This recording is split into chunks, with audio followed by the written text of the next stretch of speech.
How's it going, YouTube? Got FourthStarTCG here, and today I'd like to talk about the Pokemon market. It's been a while since I've done one of these videos, but I've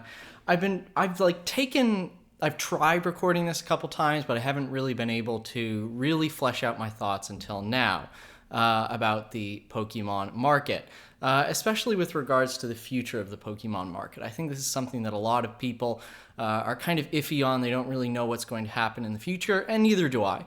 But I just wanted to give you sort of my unfiltered thoughts on what I actually think is going to happen in the future. I usually avoid sort of telling you what I think might happen because I always want to stress the idea that no one knows for certain what's going to happen to the market.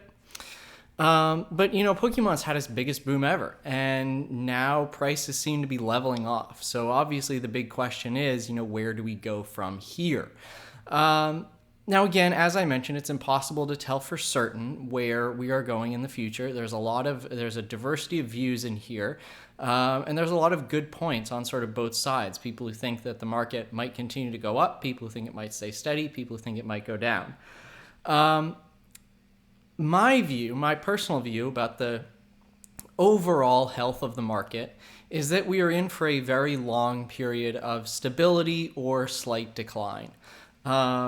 I think that overall, we've seen a lot of priced in gains. You know, cards that you normally would expect to rise, given demographic factors, given, time since release, difficulty to find mint, growing appreciation, all of these things. I think that's kind of already happened. So we might see a few years overall where cards just don't really go up in value because they've already gone up in value over the past year and a half or so.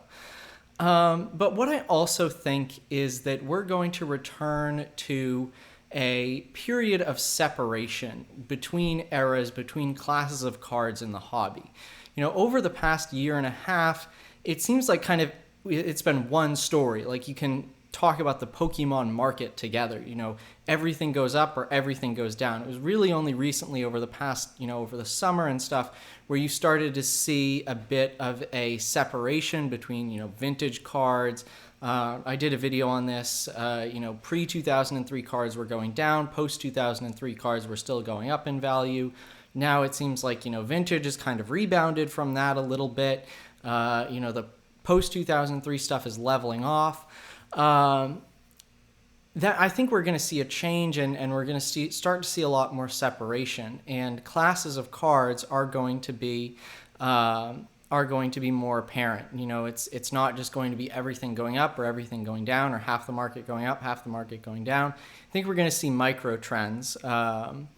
And the big thing that I want to highlight in this is that I think some areas of the market are going to be affected a lot more than others of sort of like what's coming down the line. So I want to introduce the patent pending FourthStarTCG Pokemon Risk Pyramid. I think this is the best way to describe my thoughts about the current Pokemon market, is by doing a risk pyramid.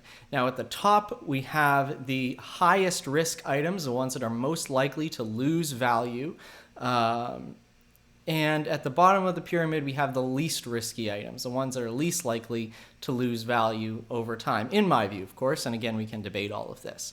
So I'm going to go through each of the tiers and say what I think is in them and why I think is in them.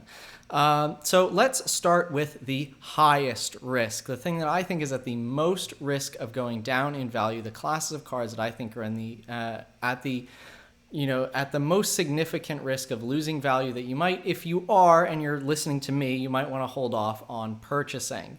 So the first thing that I think is going to has the highest risk to possibly go down in value, low grade copies of non-established cards. So when I say low grade, I mean like 7 and below. For the first time ever, really, it has been financially viable to grade cards below a 7. I remember back when in 2014, 2015, it was PSA 10 or bust. Like, no one used BGS, no one used any other company. It was PSA 10 or you were losing value. Now you can make money by grading 7s, by grading 6s, by grading 5s. And not just on your first edition base set starters, which are very established at, that has a solid price point for every single PSA grade. That's what I mean when I say non-established cards. Your stuff like your regular EX cards from the, from the EX era, your WotC Hollows, this kind of stuff. It made financial sense to grade them over the past year or so because the prices were fairly significant. I think these cards are at a very significant risk of going down in value. The reason I believe this is because we currently have, obviously, a grading bottleneck. There's a significant amount of demand for graded cards and not a lot of supply.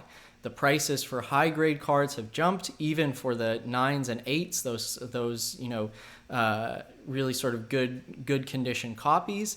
And because of that, people have gone to the lower graded cards. However, those lower graded cards are, at the current prices for grading, not very financially viable to grade. Once bulk services open up, and so when I say they're not financially viable to grade, for like $150 a card, because maybe the card's only worth $150 in a 6 or 5 or something. So this kind of leads to a squeeze on the currently available copies, which there aren't many of, which again serves to drive up the price. I think that once bulk services for grading companies reopen, once turnaround time at least starts up again, you are going to see a lot of these cards be submitted and a lot of these cards come back. I think over time, talking 1 to 2 years, prices for these cards will go down significantly, or they're at risk of going down significantly. Again, just my opinion here. In the highest risk tier, again, I have graded 9 and below modern cards. So like from Sun and Moon, Sword and Shield, that kind of stuff. If it's 9 or below, I think this is a very high risk of going down for the same reason that I mentioned before. There is a high amount of pressure on the currently available graded supply. 10s are very expensive. 9s are sort of the next best thing. There aren't a lot of 9s out there. And that kind of drives up the prices. However, there's certainly a lot of 9 quality mint cards out there that could be submitted and probably will be submitted. So I think that once those start to come back from the backlog and everything from people submitting, 9 and below modern cards are likely to go down in value. Another high risk tier in the highest risk tier 1 is raw modern cards. Just the massive amount of supply for raw modern cards. Charizard, you can kind of tell the amount of supply from like the PSA 10 numbers and the PSA graded numbers. We're up over 6,000 for things like Champion's Path Charizard. And it's only been out for a year. Just like these really shocking numbers for modern cards that really illustrate the amount of modern that's been printed. Obviously right now there's a huge unprecedented amount of demand for modern cards. But if Pokemon either catches up by printing more, or if that demand ebbs, raw modern cards might significantly go down in price. I feel like a lot of raw modern is kind of shockingly priced right now, especially in comparison to vintage. For things like full arts, for things like the special arts, I mean, they're great. But when you compare the prices to vintage cards, I don't think that those modern prices are invulnerable to decrease over time, just given the raw amount of them out there. So that's what I think for the highest risk tier. Again, just to recap, low-grade copies of non-established cards, PSA 9 or graded 9 and below modern cards, and raw modern. Those, I think, are the highest risk things. So now I move into tier 2, still sort of high risk, but less risky than tier 1. So that I have PSA 10 modern cards. And again, for sort of the same reason that I mentioned earlier, there are a ton of them. And modern card quality is very good. So it's, there are 6,000 PSA 10 Champion's Path Charizard, stuff like that. You compare that to like the PSA 10 numbers for XY full arts, even Sun and Moon full arts, the, it's insane, the difference there. So PSA 10 modern cards, again, I feel like with modern quality being very good, with grading them not being viable right now, there's a lot of them that are waiting to come through. And obviously right now, the demand is high enough that it can sustain a 6,000 PSA 10 population Charizard. But if that demand goes down, and I think it possibly could over time, very, very risky to be buying those cards, to be holding, to be using them as investments. I think that PSA 10 modern cards, the prices certainly will not hold. Part of the reason why these cards are in tier 2 is because a lot of PSA 10 modern is not worth that much to begin with, so they can't really lose a lot of value. You'll see this part kind of come through in other things, is that there isn't much value to lose there in the first place, so that's why they're in a lower risk tier. Also in tier 2, I have all cards graded by CGC.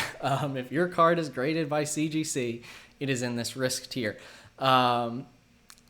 The reason why is that CGC is a less established grading company. And I mentioned this in my 1-year recap on CGC, is that like CGC is kind of being forced by the other companies to become more accepted in the hobby. And the longer they take to restart, the more CGC becomes established. So it's kind of interesting that like the longer this craziness occurs, the less risky CGC cards become. That's like an interesting dynamic there that might be worthy of its own video. But I think that CGC graded cards, because they have not been around for long, because a lot of people are using CGC for not necessarily for their own collections, but for selling, because it's really the only thing you can do right now. If you are a collectibles dealer, a graded card seller, you're not getting anything back from PSA unless you submitted over a year ago. I think my recent PSA return was 14 months. So if you haven't submitted 14 months ago to PSA, then you got to use CGC to get inventory in. So a lot of people, again, they're just being forced to use CGC if they're dealers. I think that over time we will see CGC become more established, but this is sort of an aberrant amount of demand for CGC graded cards that could shift once everything else kind of opens up and people go back to collecting PSA. I know, Buckno 1 Minute Flip's not going to be happy with me for saying this. CGC certainly makes money for a lot of people. It is, it's not the, trash grading company that some people make it out to be in terms of, actually generating value right now. Whether it's going to continue to generate value, especially, I think it's pretty apparent now that CGC is a little bit of a stricter grader than PSA and other companies. Again, great for collectors, not so great for reselling. People want that high, that 10 grade. Whether that continues to be the case, I'm not sure. And I think graded CGC cards are very risky, especially, as I mentioned earlier, those low grade, again, like Edison, Isle Collectibles here, I see him submitting, CGC 4 or 5 Japanese EXs, which are great now. He'll make money on them now. I don't know if I'd be submitting them now to sort of make money in 8 months. That's just my opinion. And also in tier 2, I have grandma's basement grading companies. The basement grading companies, again, I did a video on this. I'm going to name them off here. Your grading authority, your ace grading, your only graded, European grading, all of the diamond service grading, all of these grandma's basement companies, hybrid grading, they're actually pretty interesting for sports cards, hybrid grading, but oh my god, they graded this atrocious fake trophy Kangaskhan. I won't get into it, but a lot of these, basement companies that have started up, only run by 3 people, it's really they're in tier 2 because, again, just similar to PSA 10 Modern, these grading companies don't add a lot of value to their cards to begin with. So there isn't much to lose there. But they are going to lose what little value they provide once the real big boys start opening up again. And I think that's like the most thing I'm most certain about in this video, is that these basement grading companies will not survive beyond the craziness right now. So now into tier 3, we're getting into the lower risk things, the cards, the items, the general things that I think are less risky, but still not devoid of risk. And that is PSA 8 and 9 copies of vintage holos, EXs, and ultra rares. That's the first thing in this tier. Older stuff is generally less risky than modern stuff, just to begin with. But I think that PSA 8 and 9 copies of these older cards, I think a good collector base has been established there now that PSA 10s are really high priced. So I don't see these cards crashing. Unlike some other people, I think the prices are, generally going to stay relatively stable, if not sort of declining a little bit, as I mentioned earlier. I think especially, with these things being older, it is very hard to find an 8, 9 good quality copy of these cards. These are not modern. There were a lot less printed of them. And finding a mint condition EX card that doesn't have holo scratches, that is challenging. I think these cards will maintain their prices at least. I think they're not really all that risky.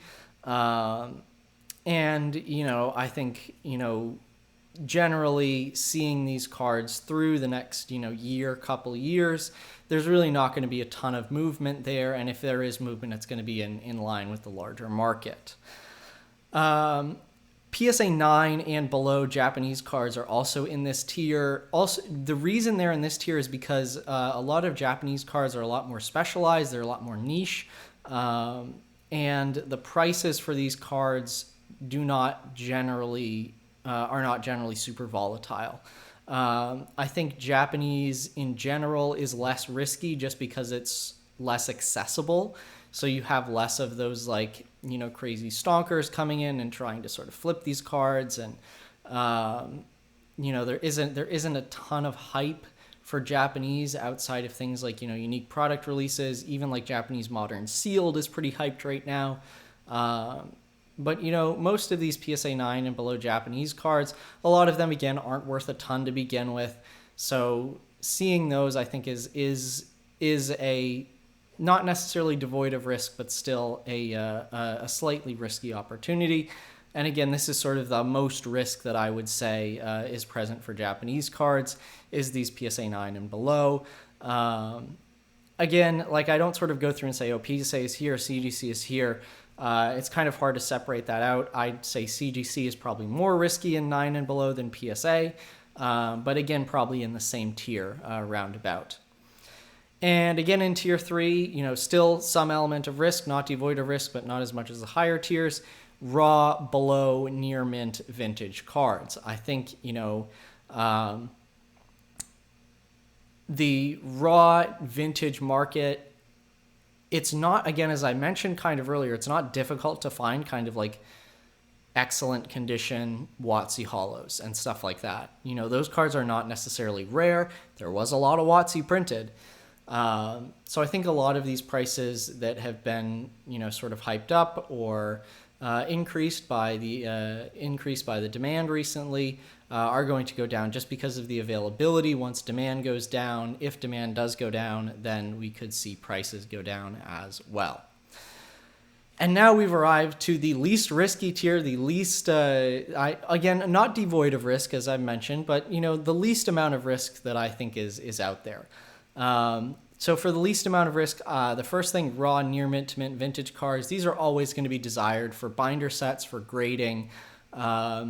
Even if PSA 10 prices go down or, PSA 9 prices go down, I think raw, near mint to mint vintage cards are still going to have a high level of desirability to them. There are always going to be people looking for them. There's always going to be people, paying that top dollar for that grading gamble premium. I don't see raw near mint to mint cards going down in value really that much at all in the future. In this tier, I also have PSA 10 Vintage Hollows, EX, Level X, basically anything PSA 10 before Sun and Moon. Obviously, you know, I actually say things in the middle are a little less risky. Your EX, your black-white stuff. Level X is pretty high right now because those have very low pops. Level X is very interesting. WotC with the amount might be a little more risky than that. But overall, PSA 10, Vintage Hollows, that kind of stuff, that is the bedrock of collections. There's always going to be demand for that. You know, prices might go down a little bit, but I really don't see any kind of crazy crashes for these cards outside of cards that are, you know, their value is largely predicated on extremely low populations, things like PSA 10, EX Emerald Milotic EX, you know, the Neo T17 or something. You could have a huge big baller come in and lay down a massive wad of money for that. And then you might not necessarily see that price continue just because of regular market dynamics. And also in this tier, I have PSA 10 Japanese cards. There's always going to be demand for PSA 10 Japanese cards. I feel like these cards are, you know, niche enough that there's not going to be a lot of volatility there. And I think, you know, volatility is the key. They certainly have not reached the same heights as a lot of English cards in PSA 10, but I also think that because they haven't reached the same heights as a lot of English cards, there is not the same amount of volatility there. So, you know, again, just because, you know, they haven't gained as much value, they don't have as much value to lose, as I mentioned earlier. So that is going to do it for the risk pyramid, the FourthStar's Pokemon patent pending risk pyramid. Let me know your thoughts. Where do you think some other things might fall in? Do you think I got things wrong? Are things more risky, less risky? Again, this is all my opinion and things can change. You know, this is not a, you know, this is what the market is going to do. And I'm always open to new ideas, new information, that kind of stuff about the Pokemon market that could change my opinions. So thank you all very much for watching. Be sure to like and subscribe and stick around for more videos.